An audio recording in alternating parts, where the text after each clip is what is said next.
Nous sommes maintenant à la troisième partie de notre exercice 8 Illustrator. Alors, ce qui nous manque dans cette troisième partie, c'est la vue de dessous qui se retrouve ici. Alors, bon, ben, c'est pas grand-chose à faire. Peut-être qu'il nous manque simplement les dimensions. Je vais faire réapparaître les dimensions quelques instants. Voilà, on a une largeur totale de 350. Ça ici, c'est supposé mesurer 350 et puis ça doit correspondre à cet objet-là. Bon, ben, je vais faire disparaître mon image et puis on va tout de suite se placer en dessous ici. Et puis tout ce que je vais faire, donc c'est un rectangle. En hauteur, nous allons mettre 350. Et puis en largeur, je m'en fous. Vous allez voir pourquoi. Je vais le placer comme ça ici. Et ensuite, avec la flèche blanche, je vais sélectionner les deux éléments. Je vais le retirer, j'appuie sur majuscule, c'est plus facile de se déplacer à l'horizontale. Et puis ensuite, je le replace jusqu'à temps qu'il détecte l'alignement. C'est fait. Et si vous vous rappelez bien, moi je pense que oui, là on voit quand même, on avait un rayon de 50 ici. C'est parfait. Alors, on va appliquer ça avec la flèche blanche. On sélectionne seulement ces deux points-là. On le tire un peu, n'importe comment, c'est pas important. Puis ici, dans la boîte de dialogue, on rentre 50. Voilà, c'est terminé. Alors maintenant qu'on a nos vues, comme ceci, ça serait peut-être pas mauvais d'ajouter des lignes d'axe. Alors, je vais me prendre une copie du cercle qui est ici. Quand on pèse sur contrôle, on voit qu'il est tourné. Ça va être plus facile de le remettre. Donc, je vais faire une rotation de 45 degrés pour le remettre verticalement. Et puis, on va aller ajouter une ligne fine ici aux extrémités. Alors, je pars d'ici et je m'en vais là. Puis, je vais faire la même chose dans l'autre sens. Ici. Et je m'en vais ici sur le point d'ancrage. Comme ça va être des lignes d'axe, eh bien, on les veut un peu plus longues. Fait que je vais simplement les allonger. C'est peut-être un peu long, ça, ici, mais pour la vidéo, j'essaye d'aller vite. Alors, on va faire comme ça. Évidemment, cette ligne-là, on va la vouloir plus mince. Je vais cacher le cercle ici là, pour sélectionner seulement ces deux éléments-là. Je vais enlever ma photo aussi. Comme ça, s'il y a des raccourcis particuliers, vous les verrez, quoique je ne pense pas en faire là, de particulier. Donc, j'ai bien sélectionné tout l'ensemble ici. Je m'en vais dans Stroke. Je ne sais pas pourquoi on ne l'a jamais traduit en français. On va vouloir une ligne plus mince. On va mettre 5 points, disons. Et puis, on va repeser sur Stroke. On va demander pointillé. Et on va demander un tiret, disons, de... je pense 900 points par 40 par 80. On va essayer, on va voir le résultat. Alors, ça me donne un bon résultat. Puis si vous cliquez ici, là, voilà, il va tendre à le mettre centré. Bon, ben moi je suis satisfait. Je vais faire réapparaître mon cercle, CTRL dans le 3, parce que ça va me permettre de l'enligner facilement sur l'autre cercle. Alors, je vais redemander une rotation à 45 degrés. C'est bien parfait. Je vais prendre l'ensemble et je viens tout simplement la porter comme ça. Il devrait trouver...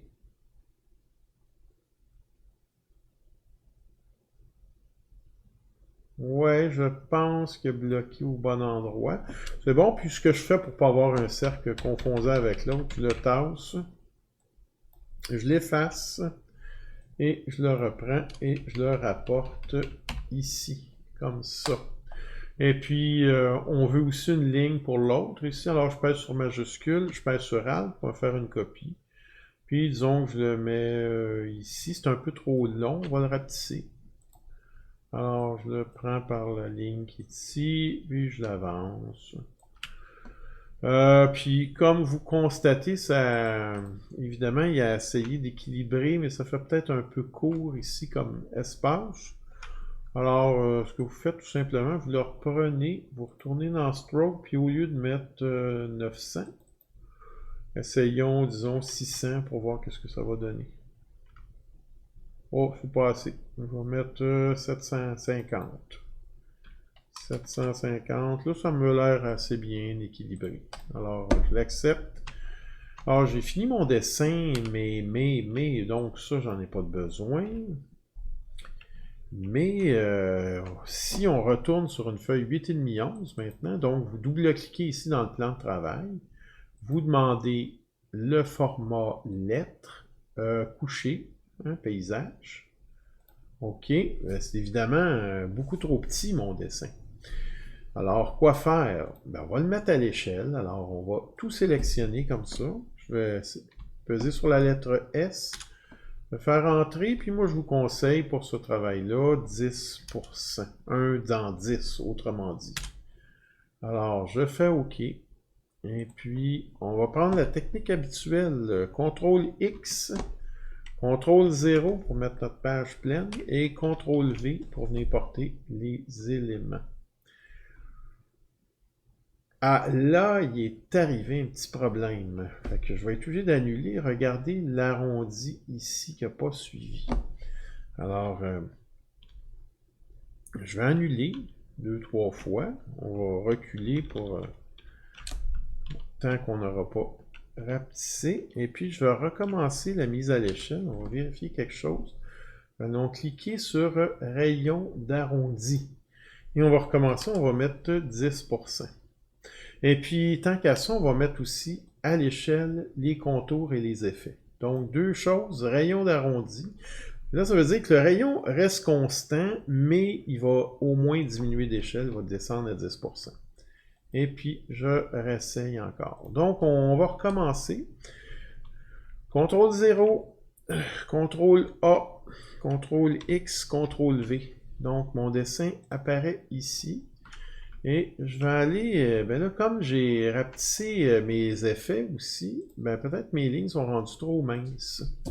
On va vérifier, ça fait du 1 point et ça fait du demi-point. En fait, je voudrais doubler mes lignes. Comment faire? Eh bien, vous allez aller ici dans les 3 points. Moi, je l'ai déjà installé. Vous allez voir baguette magique. Ici, vous le prenez, là, et puis, vous le transportez dans les menus à l'endroit que vous voulez. Moi, je l'ai transporté. Ah, ici. Je l'ai transporté, je l'ai mis ici. Baguette magique. Première chose que vous allez faire, avant d'utiliser baguette magique, vous allez double-cliquer dessus. Et puis, vous allez enlever fond. Vous allez demander épaisseur constante. Et puis ici, vous allez mettre tolérance 0. Ensuite, avec votre baguette magique, ben, vous sélectionnez une ligne. Il va sélectionner toutes les lignes qui ont cette épaisseur-là. Ça sera une gaffe de commencer par mes axes parce que si je fais ça, et ensuite ils vont devenir égales à ceux-là, puis c'est pas ça que je veux. Ou je pourrais les mettre à 0.75. Tiens, disons, on va faire ça. On va les mettre à une épaisseur de 0.75. Ça aurait du bon sens. Et maintenant, je reprends la baguette magique, je sélectionne l'autre ligne ici, comme ça il a sélectionné toutes mes autres lignes. Et cette fois, ceux-là, je vais les mettre à 2. Ou 2, c'est un peu trop. 1.5. Voilà, là, ça me satisfait. Alors, là, mon dessin est complété et centré.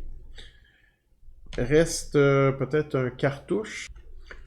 Alors pour ça, soit que vous récupérez un cartouche que vous avez déjà fait ou vous mettez simplement votre nom. Ce n'est pas une exigence de finir avec un cartouche. Dernière chose, peut-être aussi jouer avec les vues, la position des vues un peu. Alors là, c'est excessif, là, 50 mm dans nos préférences. Je vais le remettre à 1 mm. Je peux décider de rapprocher, d'éloigner. Celle-là, si on l'éloigne, ben faut penser d'utiliser, je vais le faire là, juste pour vous le montrer, de bien appuyer sur majuscule, puis de repartir de plus loin, puis ensuite vous pouvez le replacer à l'endroit que vous jugez adéquat. Je pense que comme ça, c'est bien. Alors, nous avons terminé. Alors, je vous souhaite un bon exercice. Et puis, bon travail, Illustrator. Merci beaucoup.